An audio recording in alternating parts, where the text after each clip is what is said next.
आपण इयत्ता 10वी गणित भाग 1 मधील वर्ग समीकरणे या घटकातील सराव संच 2.1 सोडवणार आहोत. प्रश्न पहिला आहे, कोणतेही 2 वर्ग समीकरणे लिहा. आपल्याला इथे कोणतेही 2 वर्ग समीकरणे लिहायची आहेत. म्हणजेच प्रत्येक विद्यार्थ्याचं उत्तर वेगवेगळं असू शकतं. पहिलं वर्ग समीकरण आहे x वर्ग अधिक 5x अधिक 4 बरोबर 0. यामध्ये बहुपदीची कोटी 2 आहे. आणि तुम्ही बेरजेच्या ठिकाणी वजाबाकीचं सुद्धा चिन्ह वापरू शकता. x वर्ग ऐवजी दुसरं कोणतंही अक्षर त्या ठिकाणी xच्या ठिकाणी वापरू शकता. इथे फक्त एवढंच लक्षात ठेवायचं की वर्ग बहुपदी लिहायची आहे. म्हणजे सर्वात मोठा चलाचा घातांक 2 पाहिजे. यानंतर दुसरं वर्ग समीकरण आहे x वर्ग अधिक 2x अधिक 5 बरोबर 0.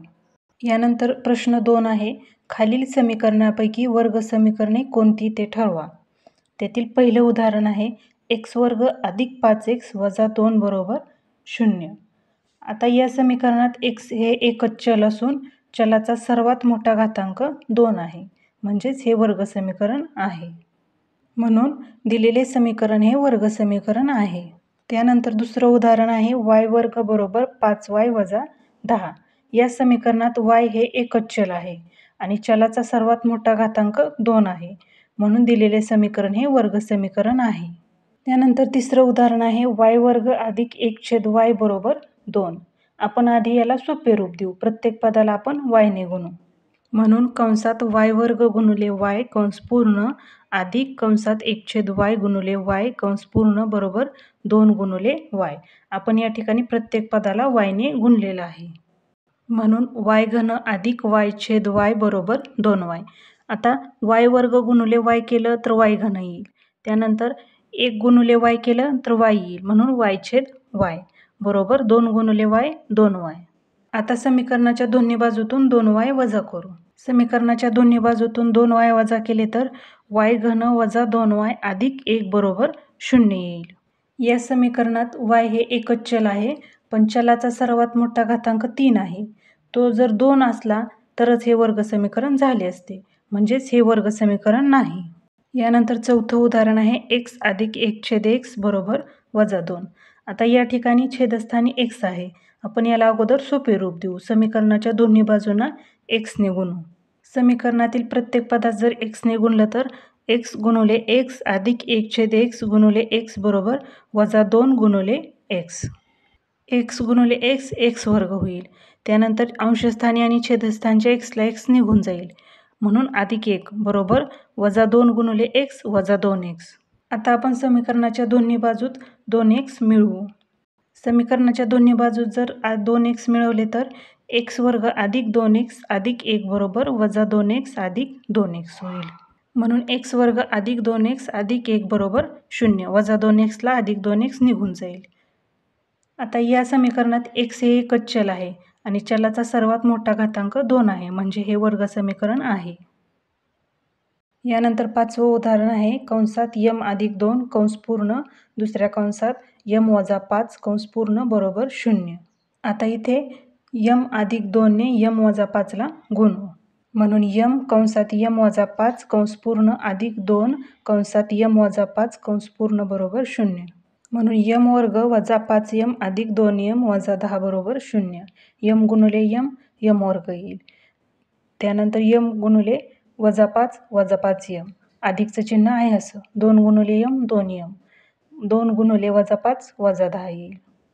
म्हणून m वर्ग वजा 3m वजा 10 बरोबर 0. m वर्ग आहे असं.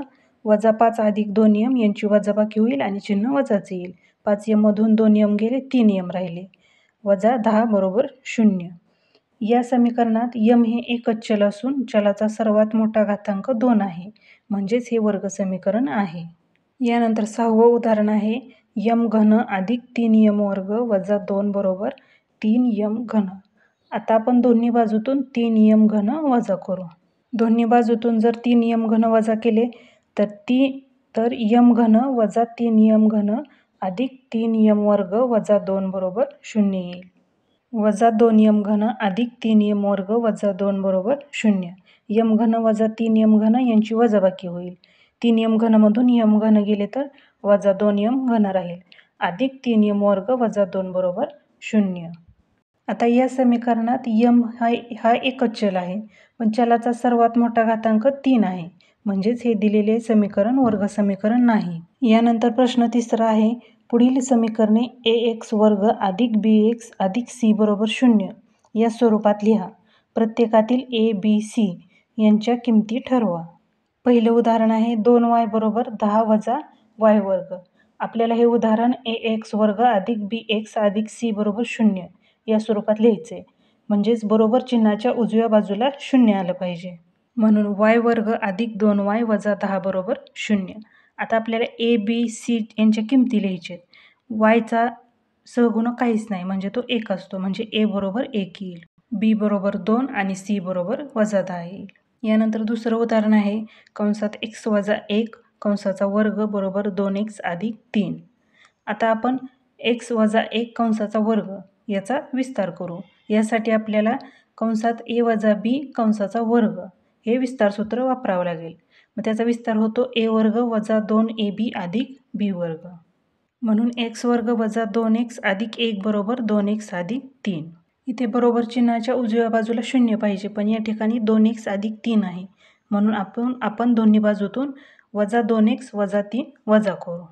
म्हणून x वर्ग वजा 2x वजा 2x अधिक 1 वजा 3 बरोबर 0. म्हणून x वर्ग वजा 4x वजा 2 बरोबर 0. x वर्ग आहे तसं येईल, वजा 2x वजा 2x यांची बेरीज होईल आणि वजाचं चिन्ह येईल, म्हणून 4x वजा 1 आणि वजा 3 यांची वजाबाकी होईल आणि चिन्ह मोठ्या संख्येचं येईल. 3 मधून 1 गेले, 2 राहिले आणि चिन्ह वजाचं. x वर्ग वजा 4x वजा 2 बरोबर 0.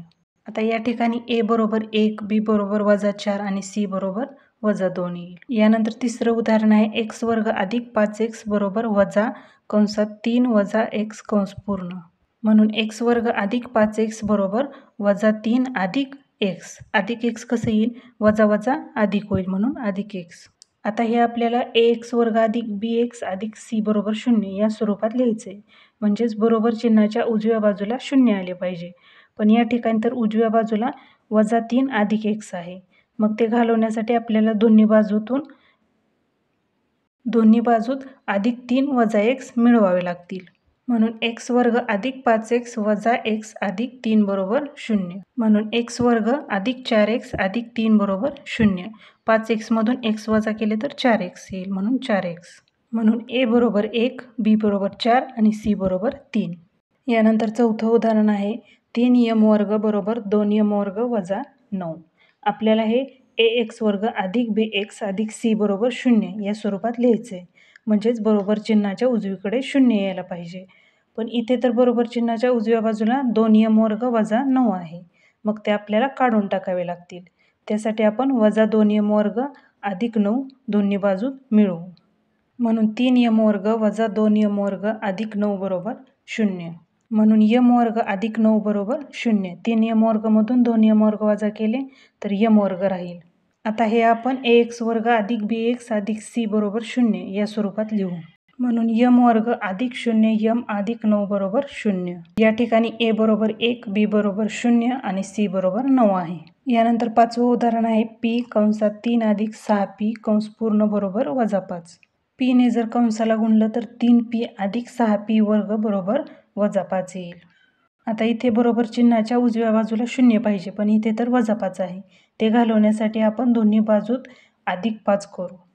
म्हणून 6p वर्ग अधिक 3p अधिक 5 बरोबर 0.